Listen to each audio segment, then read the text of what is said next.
आरहत वाङ्मय में कहा गया है, जे ये बुद्धा अइक्कन्ता, जे ये बुद्धा अणा गया, संति तेसिं पइत्थानम भूयाणम जगई जहा। आदमी शांति से जीना चाहता है, शांति में रहना चाहता है, और शांति, पीस ऑफ माइंड, मन की शांति हमें कितनी अच्छी लगती है। एक सुविधा होती है, दूसरी चीज शांति होती है। बाह्य संसाधनों से आदमी को सुविधा मिल सकती है, परंतु मानसिक शांति हो ही जाए यह कहना कठिन है। आदमी के पास पैसा है, सुविधाओं के साधन है, गर्मी में एसी की व्यवस्था है, सर्दी में हीटर की व्यवस्था है, और भी मनोनुकूल सुविधाएं हैं। तो ये संसाधन हैं, पैसा है, तो आदमी सुविधाओं को प्राप्त कर सकता है। किंतु मानसिक शांति, भीतरी शांति के लिए साधना की आवश्यकता होती है। साधु के पास बाह्य साधन सुविधाओं के इतने न भी हों, पर साधना का बल है तो वह भीतर में शांति का अनुभव कर सकता है। कितने ऊंचे देव स्थानों की लेस्या का अतिक्रमण कर सकता है। शास्त्र में कहा गया कि जितने भी बुद्ध तीर्थंकर अतीत में हुए हैं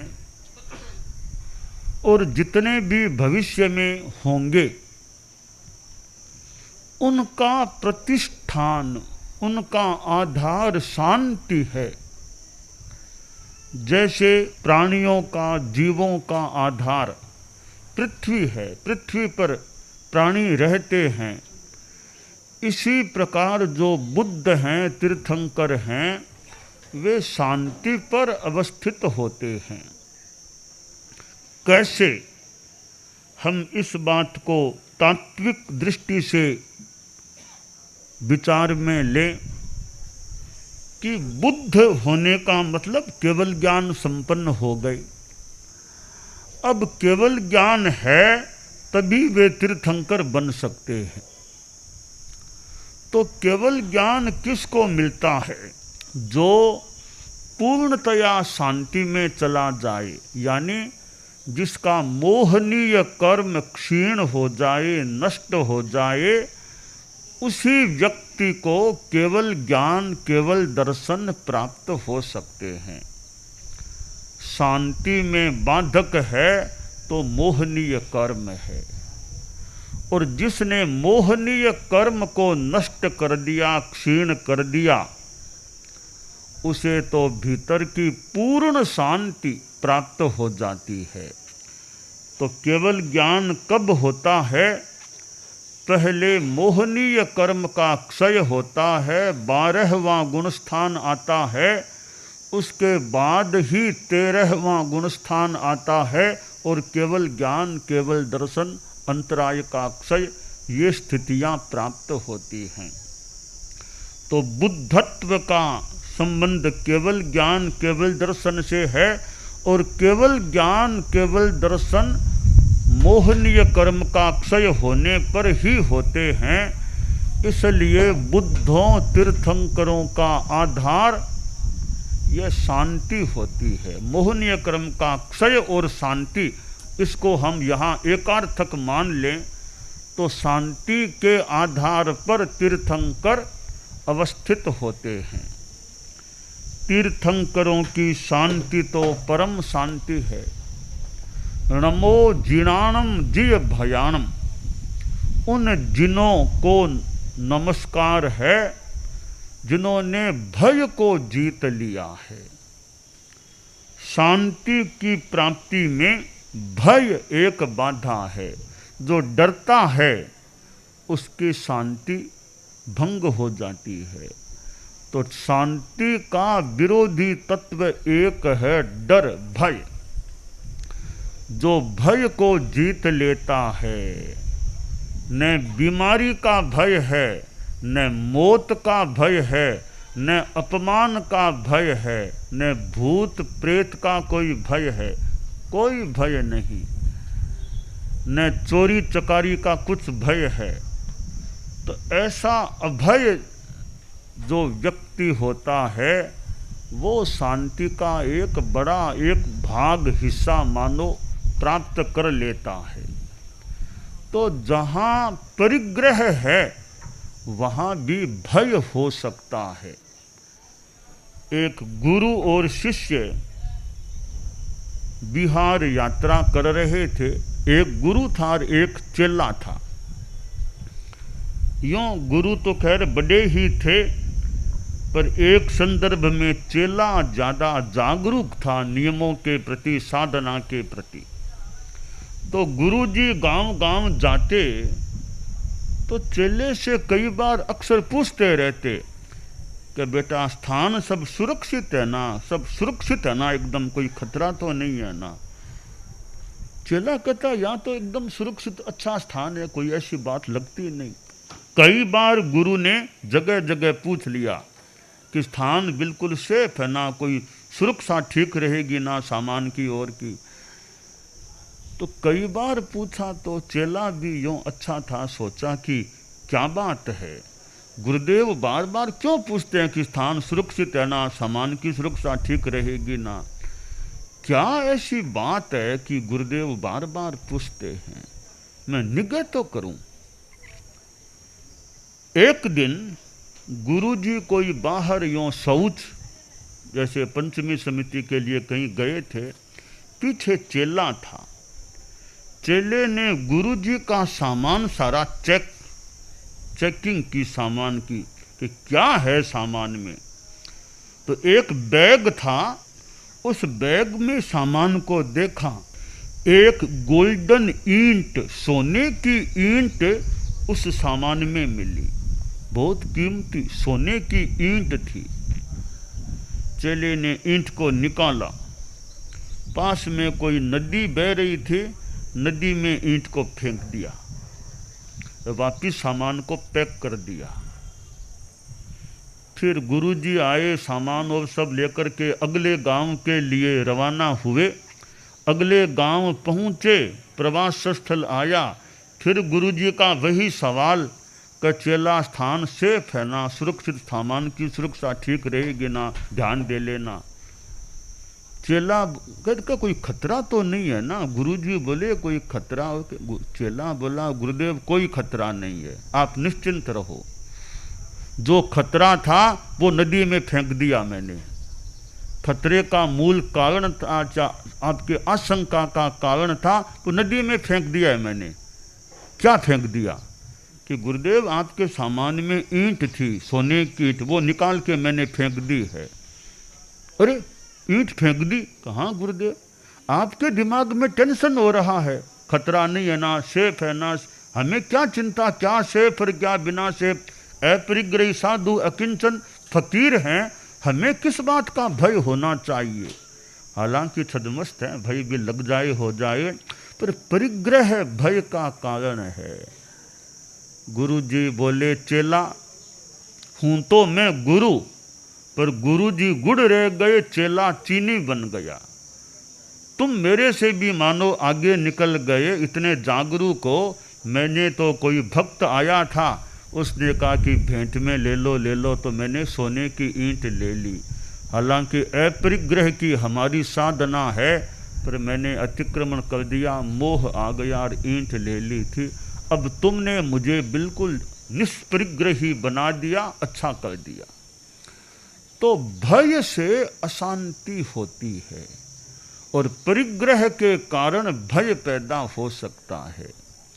भगवान महावीर की जन्म जयंती का दिन परसों आ रहा है, चैत्र शुक्ला त्रयोदशी का 21 अप्रैल को।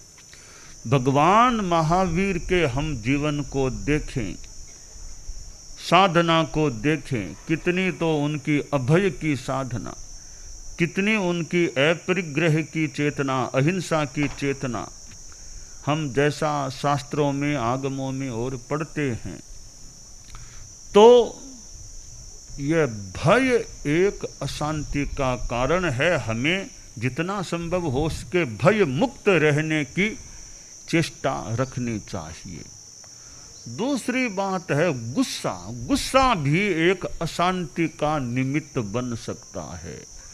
आदमी को ज़्यादा गुस्सा नहीं करना चाहिए, चाहे परिवार में रहे, चाहे व्यापार के स्थान में रहे, चाहे समाज में बैठे, चाहे और कहीं रहे, ज़्यादा गुस्सा काम का नहीं लगता।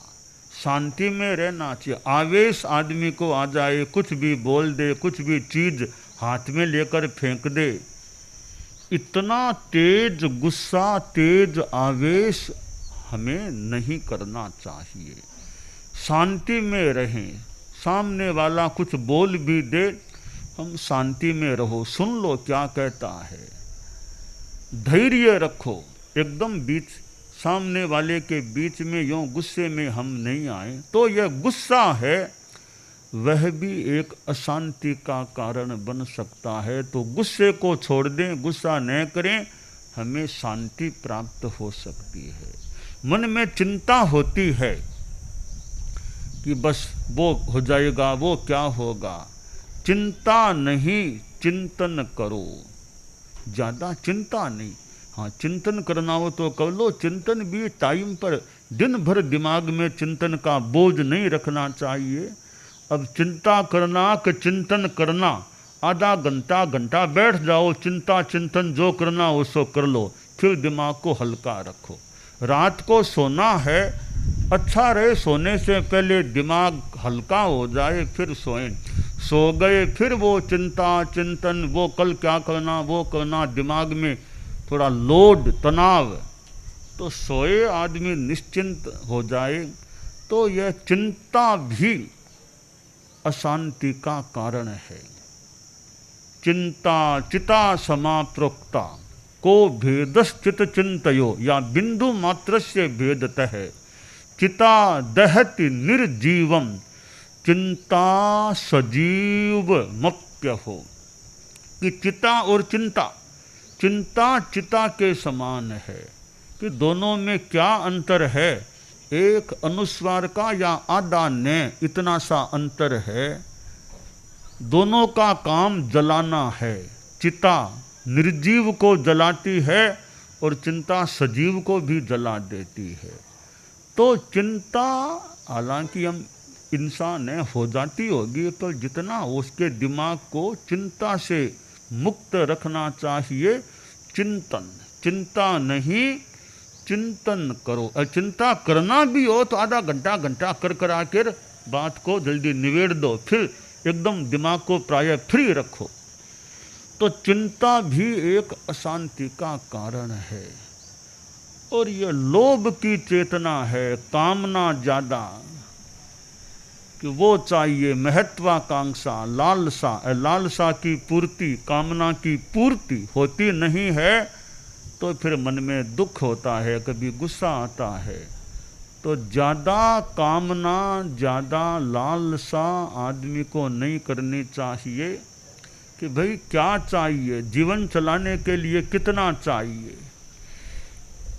आवश्यकताओं की पूर्ति हो जाती है, आवश्यकताओं की पूर्ति हो जाती है तो फिर ज़्यादा लालसा, आसक्ति आदमी क्यों रखे।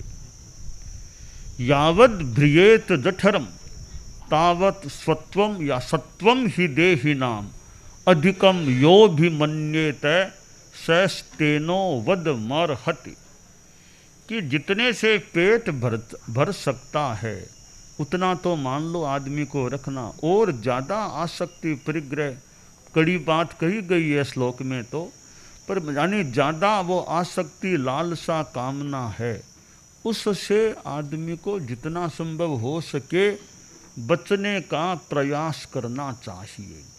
तो ये गुस्सा, लोभ, भय, चिंता, ये अशांति के कारण बनते हैं। इनसे हम मुक्त रहने का प्रयास करें और अध्यात्म की साधना करें, अपरिग्रह की साधना, अक्रोध की साधना, अभय की साधना और निश्चिंतता की साधना अभ्यास रखें, और योग, ध्यान, मेडिटेशन का जितना, स्वाध्याय का जितना आलंबन ले सकें वह करने का प्रयास करें। तो भगवान महावीर की जन्म जयंती निकट आ रही है, परसों का दिन है, और भगवान महावीर से जुड़ा हुआ जैन शासन है। हम जैन शासन से जुड़े हुए हैं, और जैन शासन जहाँ शास्त्रों में, आगमों में समता की बात है, अहिंसा की बात है, संयम की बात है, तप की बात है, ये कितनी ऊंची बातें हमें प्राप्त होती हैं। ये ऊंची बातें हैं, हम उनको अपने जीवन में उतारने का प्रयास करें। जीवन में समता की साधना, अहिंसा का अभ्यास, और अपना इंद्रियों का, मन, वचन, काय का संयम रखने का प्रयास, और तप की आराधना जितना हो सके। तप के 12 प्रकार हैं, उपवास आदि आदि, जितना हो सके तप का आराधन करें तो हम शांति को प्राप्त हो सकते हैं, परम धाम को प्राप्त हो सकते हैं। 24 तीर्थंकरों में शांतिनाथ तीर्थंकर 16वें हैं। च इत्ता भार हम वासम चक्रवट्टी महिध्यो संति संति करे लो एक पत्तो गई मनुत्तरम। ये शांतिनाथ भगवान भारतवर्ष को त्याग कर छोड़कर जो चक्रवर्ती थे, महलधिक थे, और जो शांतिनाथ भगवान शांति करने वाले हैं, जो अनुत्तर गति को प्राप्त हो गए, तो शांतिनाथ भगवान का स्मरण भी हम कर सकते हैं कि हम शांतिमय बन जाएं। शांतिनाथ भगवान, शांति नाम। तो ये श्लोक भी अपने आप में, चैत्ता भार हम वासम चक्रवट्टी महिध्यो संति संति करे लोए पत्तो गई मनुत्तरम। तो शांति का हम अभ्यास करें, अभय, अक्रोध, अलोभ, निश्चिंतता की आराधना करें, साधना करें, जप, ध्यान, स्वाध्याय का भी अभ्यास करें, और सामान्य शांति नहीं, सामान्य पीस ऑफ माइंड ठीक है, और गहरी शांति जो गुणस्थानों में आरोहण होने से, खैर अभी जितना आरोहण हो सके, कषाय हमारा जितना क्षीण हो, और हम भीतर की गहराई में जाकर उस गहरी शांति को प्राप्त कर सकें, तो एक बड़ी बात हो सकती है। तो यह अध्यात्म की साधना जो भी करेगा वो तरेगा। कोई भी इंसान हो, किसी भी संप्रदाय को मानने वाला हो, किसी धर्म को मानने वाला हो, तो शर्त है अध्यात्म जीवन में कितना है। वो जीवन में आ गया है, कषाय मंदता आ गई है, तो किसी जाति का हो, किसी देश का हो, और तो क्या हमारा सिद्धांत कहता है कि सिद्ध जो होते हैं वो अन्य लिंगी, गृहलिंगी, कोई ऐसे जीव भी सिद्धत्व को प्राप्त हो सकते हैं। तो सिद्ध होने के लिए यह जरूरी नहीं है कि सफ़ेद कपड़ों वाला ही होना चाहिए, या अमुक कपड़ों वाला होना चाहिए, या मुख वस्त्रिका होनी ही चाहिए कि नहीं ही होनी चाहिए। तो ये सिद्ध होने के लिए ये शर्तें नहीं, सिद्ध होने के लिए वीतरागता जरूरी है, केवल ज्ञान, केवल दर्शन का होना जरूरी है। फिर चाहे किसी एरिया में हो और किसी वेश में हो और किसी देश में हो, कसाय मुक्ति हो गई है तो सिद्धत्व की प्राप्ति सुनिश्चित हो जाती है। तो कसाय मुक्ति ही किल मुक्ति रेवे, यह कसायों की मुक्ति एक प्रकार से मुक्ति है। तो हम ये क्रोध, मान, माया, लोभ इन चारों कसायों से मुक्ति को प्राप्त करें तो फिर वह मुक्ति भी हमें प्राप्त हो सकेगी। तो यह अध्यात्म योग धर्म वो हमारे जीवन में आना चाहिए। अहिंसा हमारे भीतर में आए, व्यवहार में आए, संयम हमारे जीवन में आए और तप की हम आराधना करें तो हम परम शांति को प्राप्त हो सकते हैं। दानान सिद्धम अभयपयाणम सच्चे सुया अनवज्जं वयन्ति तवे सुया उत्तम बंभचेरम लोगुत्तमे समणेनाय पुत्ते।